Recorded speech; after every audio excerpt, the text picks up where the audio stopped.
Welcome to Penrose Learning, where we make understanding easy. In this video, I will explain how to make homemade sherbet. First, let's gather our essential ingredients. You'll need about 2 cups of fresh, ripe fruit, 1 cup of sugar, 1 cup of water, and 1/2 cup of milk or cream.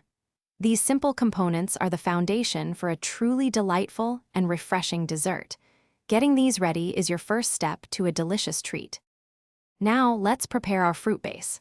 Start by thoroughly washing and chopping your selected fruit, like strawberries or peaches, into small pieces.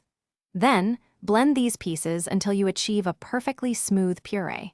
For an extra silky texture, push the puree through a fine mesh sieve. This step ensures your sherbet will be wonderfully smooth and free of any pulp.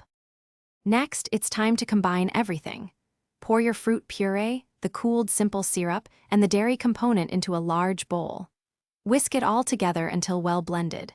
Then, chill this mixture in your refrigerator for at least 2 hours or until it's very cold. Finally, churn the mixture in your ice cream maker for about 20 to 30 minutes, following its specific instructions. Almost there. Once your sherbet is churned to a soft serve consistency, transfer it into an airtight container. Place the container in your freezer for at least 4 hours or until it reaches your desired firmness.